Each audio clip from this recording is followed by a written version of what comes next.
독도 수호 및 대마도 탈환 작전계획. 최근 한국군의 영원한 추적. 만약에 일본이 한국을 침공한다면 과연 북한이 가만히 있을까? 2011년 현재 일본 방위성의 언급에 따르면 자위대의 새로운 활동 지역을 발표하는 영상에서 독도 문제를 조속히 해결하기 위해 자위대를 직접 파견하겠다는 망언을 내뱉었습니다. 2차 대전 시기 일본이 선전포고 없이 진주만 공습을 했다가 미국에게 핵폭탄을 2방이나 맞으면서 만들어진 일본 자위대 따위가 한국 영토 독도의 주권을 훼손하는 행동은 세계대전 전범국 일본이 세계 질서를 다시 한번 무시하고 침략 활동을 벌이는 행위나 마찬가지입니다. 비열한 일본 정부가 독도가 자국 영토라고 말도 안 되는 주장을 벌이는 행태는 흔히 있는 일이지만 일본 자위대까지 직접 나서서 한국 영토인 독도를 위협하는 형태는 이례적이며 2011년 자위대의 활동 지역에 독도뿐만 아니라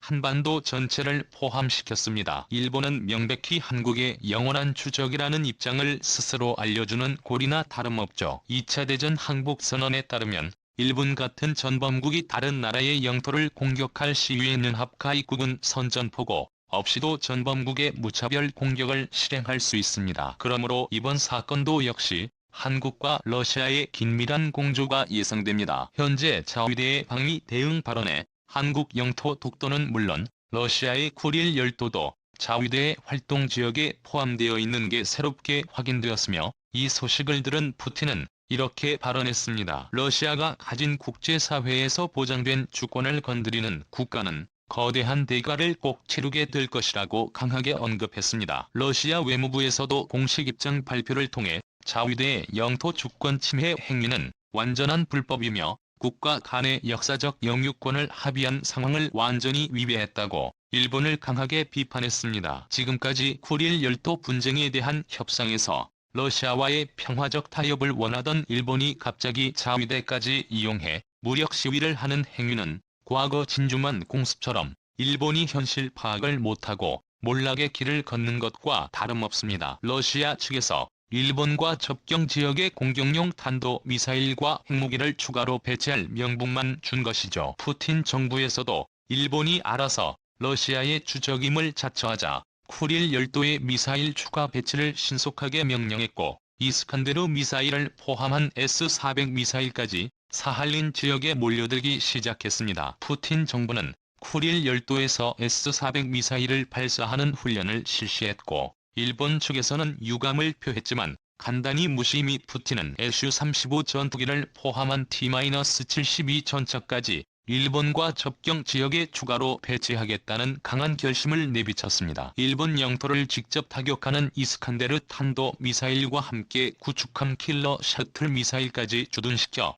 일본 자위대를 완전히 초토화할 군비 강화를 계속할 것이라는 점을 거듭 강조했습니다. 이렇게 일본의 비열한 행위에 따라 국제사회에서 한국과 러시아의 이해관계가 완벽히 들어맞았고 러시아는 한국과 함께 군사동맹을 맺었으며 한국과 러시아에겐 일본 영토를 군사무기로 참교육할 기회가 제대로 주어진 것이죠. 특히 한국은 해상자위대를 박살을 내고 독도를 수호하기 위한 울릉공항 건설을 한창 진행 중입니다. 울릉공항에서는 F-15K 전투기와 KF-22 전투기의 이착륙이 가능한 전략적 핵심 거점을 목적으로 구축이 진행 중이며 현무 2 미사일과 형무소 미사일 발사가 가능한 KT의 발사대와 함께 동해에서 항공자위대의 전투기를 격추시킬 천공 미사일 발사대까지 추가로 설치하고 있습니다. 2011년 한국군의 군사력은 놀라울 정도로 발전했으며 일본이 현실을 부정할 정도로 매우 강력해졌습니다. 만약 일본 자위대가 독도를 향해 군사적 도발을 시행하는 순간 울릉공항과 한국 전역에 배치된 탄도미사일,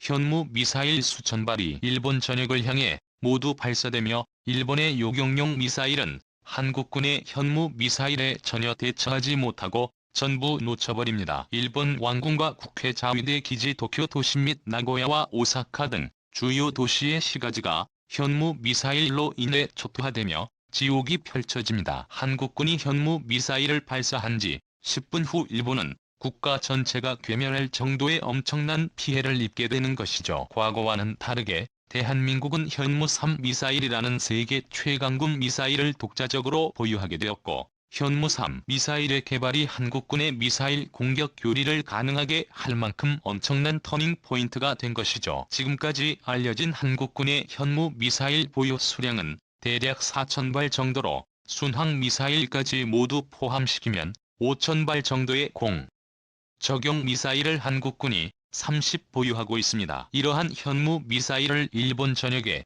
언제든지 발사할 수 있는 상황.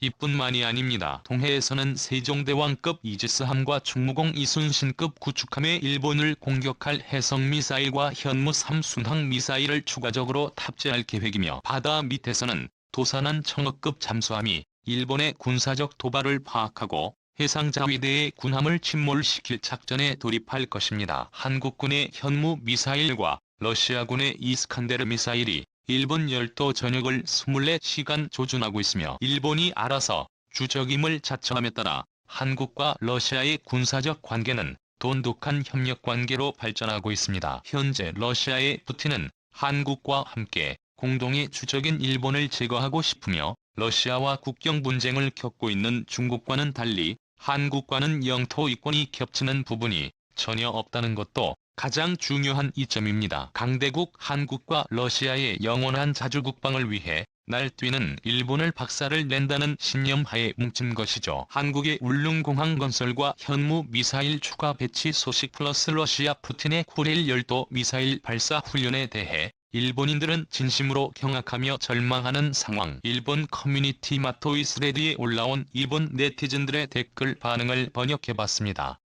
1. 침착하게 생각해봐. 미사일만큼은 절대로 안 된다고. 영유권 요구는 스네각의 정당한 요구사항이고, 한국군이 미사일을 들고 전쟁을 일으키려 하는 건 인류애를 상실하는 행동이야. 이해됐습니까?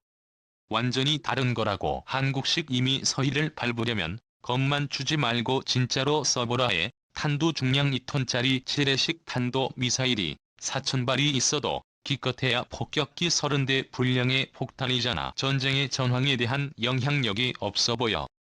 그러므로 한국이 미사일을 발사해도 도쿄는 전혀 문제없다. 3. 한국군 미사일도 미사일이지만 러시아 ICBM의 사정권에 들어가면 정말로 생존하지 못할 거야. 간토 지역 같은 넓은 면적에 떨어지면 더 이상 도망칠 곳도 없네. 사집권 여당 자민당은 자신감이 어디서 나오는지 중국과 러시아를 상대로 접경 지역에서 충돌을 마구 하고 있고, 결국에는 한국까지 적으로 변신시켰다. 모두를 적으로 돌리면 결과가 어떻겠어.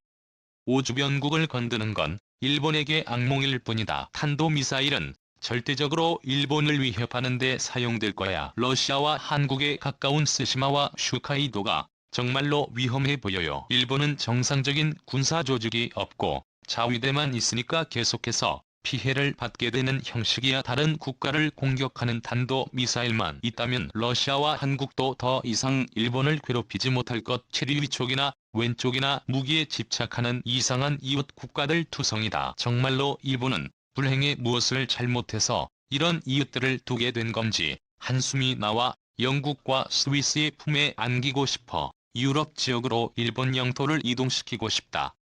8. 정말 한국은 현무 미사일 따위 좋아하네. 한국이 미사일을 많이 보유하고 있다는 사실만 알고 있지. 하지만 그에 걸맞는 충분한 기술력이 전혀 없지 않아 로켓도 제대로 날리지 못하는 나라가 탄도미사일 같은 건 어떻게 4,000발 가까이 일본에 날릴 수 있겠어. 일본을 참교육하기 위해 한국과 러시아가 미사일을 배치하자 진심으로 경악한 일본인들, 현무 미사일은 계속해서 추가 생산되며 일본 전역을 초토화시키기 위해 진화할 것입니다. 오늘 영상 여기서 마치겠습니다. 시청자님들의 현명한 의견을 댓글로 남겨주시길 바랍니다. 여러분들의 좋은 의견이 좋은 영상을 만드는 데 많은 힘이 됩니다.